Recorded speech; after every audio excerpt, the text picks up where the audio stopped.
मैं हूं निश्चय मस्तान और आज के इस बुलेटिन में आपका स्वागत है। आइए नजर डालते हैं आज की मुख्य हेडलाइंस पर। पत्रकार संजीव महाजन प्रॉपर्टी डीलर मनीष गुप्ता के अलावा डीएसपी रामगोपाल के भाई सतपाल डागर को किया जाएगा कोर्ट में पेश। महीनों बाद मीडिया के सामने खुलकर बोले नवजोत सिद्धू, कहा दुनिया को खेती सिखाने वाले पंजाब को बेचने की तैयारी। दुष्यंत बोले महिलाओं की सुरक्षा वाले लव जिहाद शब्द रहित हर बिल का करेंगे समर्थन।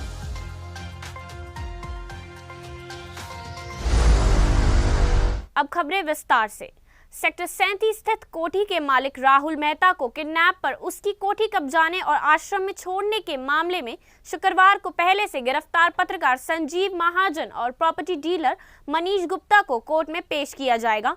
इनके अलावा यूटी पुलिस की एसआईटी द्वारा गुरुवार को गिरफ्तार किए गए चंडीगढ़ पुलिस के डीएसपी रामगोपाल के भाई व प्रॉपर्टी डीलर सतपाल डागर को भी कोर्ट में पेश कर पुलिस रिमांड हासिल करेगी।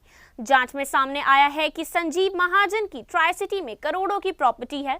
पुलिस बैंक स्टेटमेंट चेक कर रही है।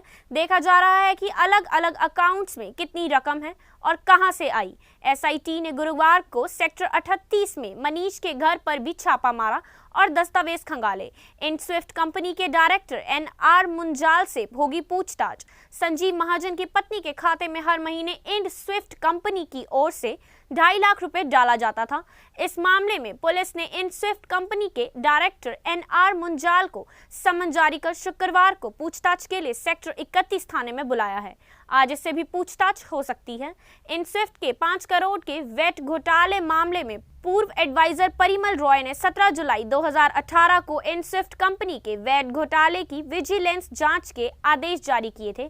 पुलिस जांच कर रही है कि इस केस को विजिलेंस से क्राइम ब्रांच में ट्रांसफर करवाने में संजीव की भूमिका तो नहीं रही या फिर महाजन के दबाव में पत्नी को बोर्ड ऑफ डायरेक्टर में शामिल करवा दिया। एसआईटी को शक इसलिए भी है क्योंकि एक इंस्पेक्टर ने इंड स्विफ्ट कंपनी के डायरेक्टर को गिरफ्तार किया था कि पंजाब सरकार को हरियाणा की तर्ज पर किसानों के हित में दाल और तिलहन पर न्यूनतम समर्थन मूल्य एमएसपी देना चाहिए। इसके साथ ही फसलों के भंडारण के लिए ग्रामीण क्षेत्रों में कोल्ड स्टोर की व्यवस्था करनी चाहिए। इससे किसान अधिक समय तक अपनी फसलों को रोक सकेगा, जिससे सीधे तौर पर उसे फायदा होगा। किसानों के हाथ मजबूत करने के लिए पंजाब सरकार को सहकारिता के सिस्टम को खत्म कर देना चाहिए। इससे किसान अपनी फसल का दाम स्वयं तय कर पाएगा। उन्होंने कहा कि मनरेगा की तरह खेतीहर मजदूर को भी वेतन जैसी सुविधाएं मिलनी चाहिए। नवजोत सिंह सिद्धू ने पंजाब सरकार को नसीहत देते हुए कहा कि केंद्रीय कृषि कानूनों के उलट वे अपने स्तर पर ही किसानों के हित में कई कानून बना सकती है। वे अपने इन प्रस्तावों को जल्द ही सरकार तक पहुंचाएंगे, जिससे पंजाब की खेती और किसानों का विकास हो। मैनेजमेंट कर सकता है ਤੇ ਤੁਸੀਂ ਉਹਨੂੰ ਕਲੈਕਟਿਵ ਸਟਰੈਂਥ ਦੋਗੇ। ਇਕੱਠੇ ਹੋ ਕੇ ਸਾਰੇ ਕਿਸਾਨ ਉਸੇ ਦਿਨ ਪ੍ਰੋਡਿਊਸਰ ਤੋਂ ਇਹ ਤੈਅ ਕਰਨ ਲੱਗ ਜਾਣਗੇ ਵੀ ਅਸੀਂ ਕੀ ਕੀਮਤ ਲੈਣੀ ਹੈ ਇਕੱਠੇ ਹੋ ਕੇ ਉਸੇ ਦਿਨ। ਮੈਨੂੰ ਇੱਕ ਬੰਦਾ ਦੱਸ ਦਿਓ ਇਸ ਧਰਤੀ ਦੇ ਉੱਤੇ ਜਿਹੜਾ ਆਪਦੀ ਚੀਜ਼ ਦੀ ਪ੍ਰਾਈਸ ਆਪ ਨਾ ਤੈਅ ਕਰਦਾ ਹੋਵੇ। ਮੈਨੂੰ ਇੱਕ ਬੰਦਾ ਦੱਸ ਦਿਓ। ਤੁਸੀਂ ਜਾਓ ਦੁਕਾਨ ਦੇ ਉੱਤੇ, ਟੁੱਥਪੇਸਟ ਦੀ ਪ੍ਰਾਈਸ ਇੰਨੀ ਹੈ ਜੀ, ਇਹਦੇ ਤੇ ਇੰਨਾ ਟੈਕਸ ਹੈ, ਲੈਣੀ ਹੈ ਲਾਓ, ਨਹੀਂ ਜਾਓ। ਤੇਲ ਤੇ ਇੰਨੀ ਹੈ, ਇੰਨਾ ਲੈਣਾ ਲਾਓ, ਨਹੀਂ ਜਾਓ। ਗੱਡੀ ਵੇਚਣੀ ਹੈ, ਇੰਨੇ ਦਊਂ, ਇੰਨੇ ਲੈਣੇ ਆ, ਦੇਣੇ ਦੇ, ਨਹੀਂ ਜਾ। ਸਵਾਏ ਕਿਸਾਨ ਦੇ। ਕਿਸਾਨ ਪਰਚੂਨ ਤੋਂ ਖਰੀਦਦਾ ਤੇ ਹੋਲਸੇਲ 'ਚ ਵੇਚਦਾ। ਹੀ is the only person who buys in retail and sells in wholesale। क्यों? क्योंकि ਉਹਦੇ ਕੋਲ perishable commodity है। ਉਹ ਇੱਕ ਦਿਨ ਨਹੀਂ ਰੱਖ ਸਕਦਾ। ਉਹਨੂੰ ਕਿਹਾ ਜਾਂਦਾ ਦੇਣੀ ਹੈ, ਦੇ, ਨਹੀਂ ਨਾ। ਉਹ ਕਿੱਦਾਂ ਰੱਖ ਲੂ? ਮੈਂ ਤੁਹਾਨੂੰ ਐਗਜ਼ਾਮਪਲ ਦਿੰਦਾ ਮਹਾਰਾਜ। ਇਹ ਸਾਰਿਆਂ ਨੂੰ ਇੱਕ ਇੱਕ ਬੰਦੇ ਨੂੰ ਸਮਝਾਊ। ਜਦੋਂ ਸੀਜ਼ਨ ਹੁੰਦਾ ਤੇ ਉਹ ਟਮਾਟਰ ਲੈ ਕੇ ਮਾਰਕੀਟ 'ਚ ਜਾਂਦਾ। ਉਹ ਟਮਾਟਰ 3 ਰੁਪਏ ਨੂੰ ਵਿਕਦਾ। ਉਹ ਕਹਿੰਦਾ ਯਾਰ 4 ਦੇ ਦੇ, 5 ਦੇ ਦੇ। ਉਹਨੂੰ ਪਤਾ ਹੈ ਵੀ ਅਗਲੇ ਦਿਨ ਗਲ ਜੂ ਟਮਾਟਰ। ਕੋਲਡ ਸਟੋਰੇਜ ਮੇਰੇ ਕੋਲ ਹੈ ਨਹੀਂ। ਉਹ ਟਮਾਟਰ ਉਹ ਤੋਂ 3 ਰੁਪਏ ਦਾ ਲਿੱਤਾ ਜਾਂਦਾ, ਉਸੇ ਦਿਨ ਪਰਚੂਨ ਤੇ 25 ਰੁਪਏ ਦਾ ਵਿਕਦਾ। ਤੇ ਜੇ ਮਹੀਨੇ ਇੱਕ ਬਾਅਦ ਜਾਂ 1.5 ਬਾਅਦ ਜਾਂ 2 ਬਾਅਦ ਉਹਨੇ ਟਮਾਟਰ ਲੈਣਾ ਹੋਇਆ, ਪਰਚੂਨ ਦੀ ਦੁਕਾਨ ਤੋਂ 65 ਦਾ ਖਰੀਦਦਾ। ਆਪਦਾ ਹੀ 3 ਰੁਪਏ ਦਾ ਟਮਾਟਰ ਉਹ 65 ਦਾ ਖਰੀਦਦਾ।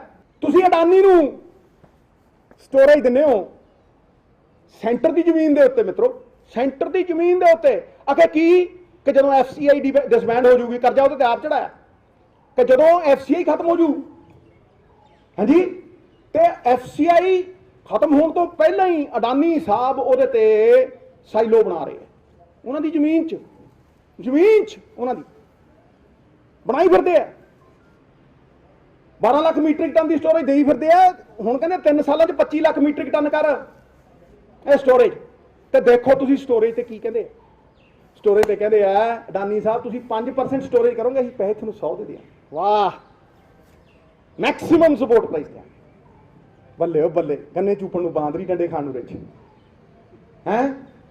ਪੂਰੀ ਸਟੋਰੇਜ ਤੁਹਾਨੂੰ 5% ਤੁਸੀਂ ਸਟੋਰੇਜ ਕਰੋਗੇ 100 ਦੇਾਂਗੇ ਤੁਹਾਨੂੰ।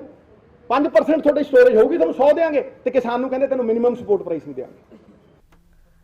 दलित आरक्षण के मुद्दे पर आप विधायकों ने विधानसभा से वॉकआउट किया। पंजाब सरकार द्वारा दलितों से संबंधित संविधान के 85वें संशोधन कानून लागू नहीं करने के विरोध में आप विधायक सर्वजीत कौर माणूके, मनजीत सिंह बिलासपुर, प्रिंसिपल बुद्धराम, कुलवंत पंडोरी, मास्टर बलदेव सिंह जैतो, नेता प्रतिपक्ष हरपाल सिंह चीमा अपनी नाराजगी जाहिर करते हुए सदन से बाहर निकल गए। वॉकआउट के बाद मीडिया को संबोधित करते हुए हरपाल चीमा ने कहा कि पंजाब सरकार ने विधानसभा में 85वां संशोधन लागू करने के लिए प्रस्ताव पारित किया था। प्रस्ताव के अनुसार राज्य के दलितों को पदोन्नति में भी आरक्षण दिया जाता, लेकिन उस संशोधन कानून को कैप्टन सरकार ने राज्य में लागू नहीं किया। पहले पंजाब सरकार ने एक अधिसूचना जारी कर इन संशोधन कानून को लागू करने का आदेश दिया था, लेकिन सरकार के पर्सोनल डिपार्टमेंट ने एक अलग अधिसूचना जारी कर 85वें संशोधन को राज्य में लागू करने से रोक दिया। उन्होंने कहा कि पंजाब में दलितों की आबादी लगभग 37% है, लेकिन आउटसोर्सिंग और कॉन्ट्रैक्ट वाली नौकरियों में आरक्षण लागू नहीं होता है। हमने इस संबंध में भी सदन में मामला उठाया है। आप नेता ने कहा कि हम लगातार कहते रहे हैं कि कैप्टन अमरिंदर राज्य को चलाने में असमर्थ हैं। इससे यह फिर से स्पष्ट हो गया है कि कैप्टन ने अपने फार्म हाउस में बैठे हुए हैं और राज्य चलाने का काम बाबू लोगों पर छोड़ दिया है। उन्होंने अपनी जिम्मेदारियों का एहसास नहीं है। उनके पास इतने अधिकार होने के बावजूद उनके अपने अधिकारी उनके द्वारा भेजी गई अधिसूचना को खारिज कर रहे हैं। आप नेताओं ने कहा कि दरअसल कैप्टन अमरिंदर सिंह और उनकी सरकार दलित विरोधी है। उन्हें दलितों की कोई परवाह नहीं है। उनकी सरकार ने पोस्ट मैट्रिक छात्रवृत्ति फंड अभी तक जारी नहीं किया है, जिसके कारण हजारों दलित छात्रों का जीवन खतरे में है। उनके मंत्री ने इन बच्चों के लिए रखे गए पैसे खा लिए, लेकिन उन्होंने उन पर कोई कार्रवाई नहीं की। उन्होंने ना तो गरीबों की 5 मरला प्लॉट आवंटित किए और ना ही उन्होंने अभी तक शगुन स्कीम लागू की है। अब वे 85वें संशोधन कानून को राज्य में जानबूझकर लागू नहीं कर रहे हैं, क्योंकि कैप्टन अमरिंदर नहीं चाहते कि राज्य के दलितों की तरक्की हो। काल अटेंशन मोशन सी, उस तो बाद 0 आवर शुरू होया। उदों मोहाली दे विच सरकारी हॉस्पिटल जिहड़ा सरकारी सिविल हॉस्पिटल आ, वो सिविल हॉस्पिटल की 0.92 एकड़ यानी 1 एकड़ तो थोड़ी जी घट जमीन जिहड़ी आ वो मैक्स हॉस्पिटल नूं पंजाब सरकार ने भेज दी। एक पासे सरकार दावे कर रही है, कैप्टन साहब दावे कर रहे हैं, पंजाब दे हैल्थ मिनिस्टर दावे कर रहे हैं कि असी मोहाली दे विच हॉस्पिटल बनाउण जा रहे हैं, और दूजे पासे जिहड़ी उस हॉस्पिटल की कीमती जमीन आ, उस हॉस्पिटल की कीमती जमीन जी मैं समझदा जिहदी कि लोड़ आउण वाले समय दे विच उस कॉलेज नूं पैणी आ, वो अज प्राइवेट हत्थां दे विच वेचिया जा रहा। कैप्टन साहब कहते हैं कि असी पंजाब के किसानों के नाल खड़े हाँ, असी पंजाब के फार्मर के हक दे विच आ, पर लेकिन दूजे पासे वो निजीकरण वाल बड़ी तेजी नाल वध रहे हैं। क्योंकि चाहे मोहाली के फोर्टिस की गल कर लीए, चाहे मैक्स हॉस्पिटल की गल कर लीए, ये सारिया जमीनां पुराने समय के प्रकाश सिंह बादल जी ने, हुण कैप्टन साहब की सरकार ने, यानी कि अकाली दल, बीजेपी ते कांग्रेस तिन्ने ये प्राइवेट करने वाल वध रहे हैं। और बहुत ही प्राइम लाइन चाहे मोहाली की आ चाहे बठिंडे की आ, वो इन्हां प्राइवेट हॉस्पिटलों दी जा रही है। जबकि जिहड़े कानून ने वो ये नेगे, जेकर सरकार किसी नूं सस्ते भाव ते जमीन दिंदी आ तो उहदे इवज वजों उस हॉस्पिटल ने 25% लोगों का 25% गरीब लोगों का मुफ्त इलाज करना हुंदा गा। पर लेकिन अफसोस साडियां ये सरकारां पूंजीपतियों के ਪੂੰਜੀਪਤੀਆਂ ਦੇ ਹੱਥ ਠੋਕੇ ਬਣੀਆਂ ਹੋਈਆਂ ਨੇਗੀਆਂ। ਪਹਿਲਾਂ ਪ੍ਰਕਾਸ਼ ਸਿੰਘ ਬਾਦਲ ਵੇਚਦਾ ਰਿਹਾ ਜ਼ਮੀਨ, ਪਹਿਲਾਂ ਸ਼੍ਰੋਮਣੀ ਅਕਾਲੀ ਦਲ ਬੀਜੇਪੀ ਵੇਚਦੀ ਰਹੀ, ਹੁਣ ਉਹੀ ਕੰਮ ਜਿਹੜਾ ਹੈਗਾ ਕੈਪਟਨ ਸਾਹਿਬ ਤੇ ਉਹਦੇ ਚਹੇਤਿਆਂ ਨੇ ਫੜ ਲਿਆ। ਮੋਹਾਲੀ ਦਾ ਪ੍ਰਾਈਮ ਲਾਈਨ, ਮੋਹਾਲੀ ਦੇ ਹਸਪੀਟਲ ਦੀ, ਸਰਕਾਰੀ ਹਸਪੀਟਲ ਦੀ ਜਿਹੜਾ ਕਿ ਅੱਛਾ ਚੱਲ ਰਿਹਾ, ਉਹਦੀ ਜ਼ਮੀਨ ਜਿਹੜੀ ਆ ਮੈਕਸ ਹਸਪੀਟਲ ਨੂੰ ਵੇਚ ਦਿੱਤੀ ਗਈ ਆ। ਸੋ ਇਹਦਾ ਜਿਹੜਾ ਵਿਧਾਨ ਸਭਾ ਦੇ ਵਿੱਚ ਮੁੱਦਾ ਉਠਾਇਆ। कांग्रेस के पंजाब प्रदेश प्रधान सुनील जाखड़ ने अकाली दल और भाजपा को 10 मार्च 2017 को 31,000 करोड़ रुपए के फूड सेटलमेंट की हकीकत को सामने लाना चाहिए। जाखड़ ने कहा कि अकाली दल कह रहा है कि पंजाब मांगता है जवाब, लेकिन पंजाब हिसाब भी मांगता है, क्योंकि 2017 में जब वित्त मंत्रालय ने 19,000 करोड़ की प्रिंसिपल देनदारी में 6,000 करोड़ रुपए केंद्र सरकार द्वारा देने पर सहमति दे दी थी, तो फिर तत्कालीन खाद्य एवं आपूर्ति मंत्री आदेश प्रताप कैरों और परमिंदर सिंह ढींढसा की क्या मजबूरी थी कि उन्होंने पंजाब के सिर पर 31,000 करोड़ रुपए का कर्जा चढ़ा दिया। वित्त मंत्रालय के साथ हुई बैठक के कागज दिखाते हुए सुनील जाखड़ ने कहा कि आज समय आ गया है भाजपा के नेता दुष्यंत गौतम, श्वेत मलिक, तरुण चुग को यह स्पष्ट करना चाहिए कि क्या उस समय अकाली दल ने पंजाब की जड़ों को खोदने का काम किया या फिर इसमें भाजपा के नेता शामिल थे। जाखड़ ने परमिंदर सिंह ढींढसा को सलाह दी कि आज भी वे अपने पाप को धो सकते हैं अगर वह सदन में खड़े होकर बयान दे कि किसके कहने पर पंजाब के लोगों पर 31,000 करोड़ रुपए का कर्जा चढ़ाया गया। कांग्रेस के पंजाब प्रधान सुनील जाखड़ ने कहा कि यह केवल 31,000 करोड़ नहीं बल्कि पंजाब को 20 साल में 70,000 करोड़ रुपए का भुगतान करना पड़ेगा। अगर पंजाब के सिर पर 13,000 करोड़ रुपए का कर्जा होता तो राज्य को 950 करोड़ रुपए का ब्याज भुगतान करना पड़ता, लेकिन अभी 3,240 करोड़ रुपए ब्याज का भुगतान करना पड़ रहा है। जाखड़ ने कहा कि उन्हें जानकारी है कि ढींढसा 13,000 करोड़ पर ही मान गए थे, लेकिन आदेश प्रताप कैरों ने उन्हें कहा कि तत्कालीन मुख्यमंत्री प्रकाश सिंह बादल ने उन्हें पूरे 31,000 करोड़ पर रखकर भुगतान करने के लिए कहा है। अतः आज वह समय आ गया है कि जब या तो भारतीय जनता पार्टी के नेता इस बात को स्पष्ट करें कि इस कार्य के लिए अकाली दल के नेता जिम्मेदार हैं, या फिर अकाली दल को यह स्पष्ट करना चाहिए कि इसमें भाजपा का भी हाथ है। अकालियां ने उन्होंने पिट च छुरा मारा। This is opportune time for them to expose Akalis. अकालियां नू चेहरा जिहड़ा साफ सामने नंगा करना चाहिए बीजेपी वाले नू। ते जो रले हुए है ते जे ढींढसा साहब कह देन भी नहीं जी, उदों उत्तों आदेश आ गए प्रधानमंत्री दे भी नहीं जी आदा पंजाब दे रगड़ा लाना, फिर बीजेपी का चेहरा सामने आ जाए। ते अकाली जेडे तुरे फिरदे अज कहंदे आ जवाब दो। मैं कहना असी 8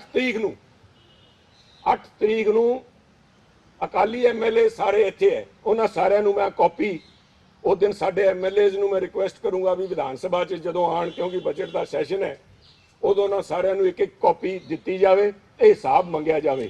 इसे तरह साडे जेडे वर्कर है, क्योंकि MLA साहिबान तो सारे इत्थे है, साडे DCC प्रेजिडेंट कांग्रेस के आगू साहिबान, यूथ कांग्रेस, NSUI सारे लीडर्स जाके चुग साहब दे, दुष्यंत जी दे जाके, की नाम इन्हां दा, गौतम जी दे, चुग साहब दे, बाकी जिन्हें बीजेपी के लीडर है, अकाली लीडर है, सारे जेडे आदेश प्रताप कैरों जी है, इन्हां दे घरे जाके आ डॉक्यूमेंट जिहड़ा दे के आवांगे ताकि पंजाब दे लोकां नूं हिसाब दे सकण। एडा वड्डा द्रोह पंजाब दे भविख नाल कीता गया है।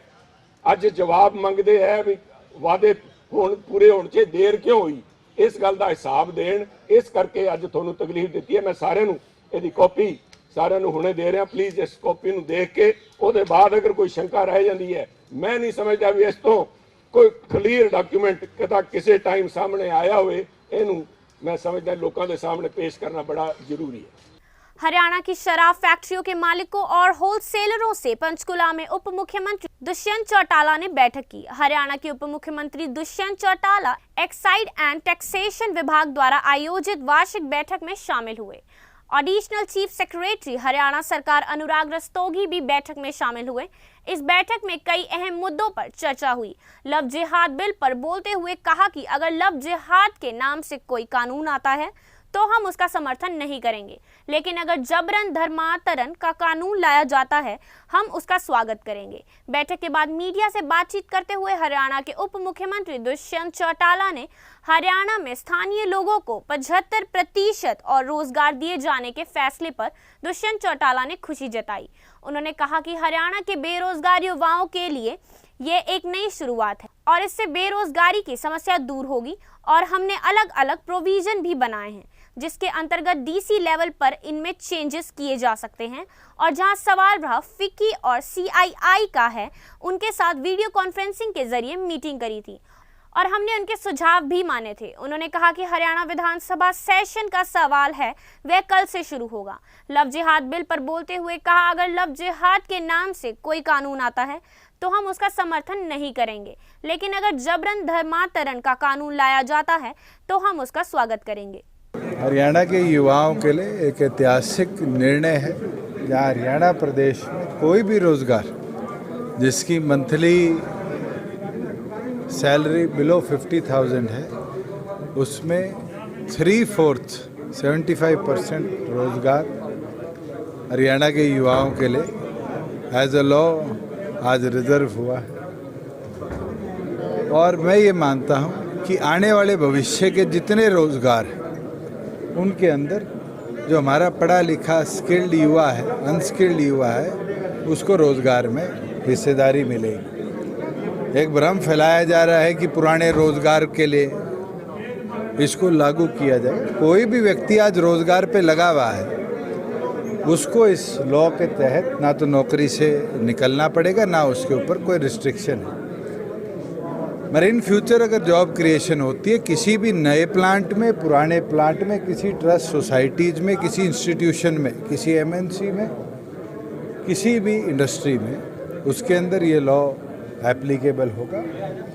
इंडस्ट्री के साथियों से, अलग अलग फोरम से, अलग अलग इनके इंस्टीट्यूशन से निरंतर 8 राउंड की चर्चा के बाद इनकी अमेंडमेंट्स मानते हुए इस लॉ को हमने विधानसभा में पेश किया था जो सर्वसम्मति से पास हुआ था। आज लोग जरूर भ्रम फैलाएंगे, मगर मैं विश्वास के साथ कह सकता हूँ कि ये जो अमेंडमेंट है, ये जो लॉ के तौर पर इनेक्टमेंट है, ये हरियाणा के अंदर नई इंडस्ट्री को इनवाइट भी नहीं, इंसेंटिव्स के साथ लेकर आने का काम करेगा, जिसके लिए हमारी जो Haryana employment and enterprise policy of 2021 to 2025 है, उसके अंदर हर नई रोज़गार के ऊपर अगर 50% हरियाणा के लोगों से ज़्यादा कोई इंडस्ट्री रोज़गार देती है तो पर employ 48,000 per annum, that is 4,000 rupees per month का इंसेंटिव स्टेट बजट से भी उस इंडस्ट्री को दिया जाएगा कि लोकल एम्प्लॉयमेंट को बढ़ावा दिया गया। आज के लिए इतना ही, मुझे दीजिए इजाजत, धन्यवाद।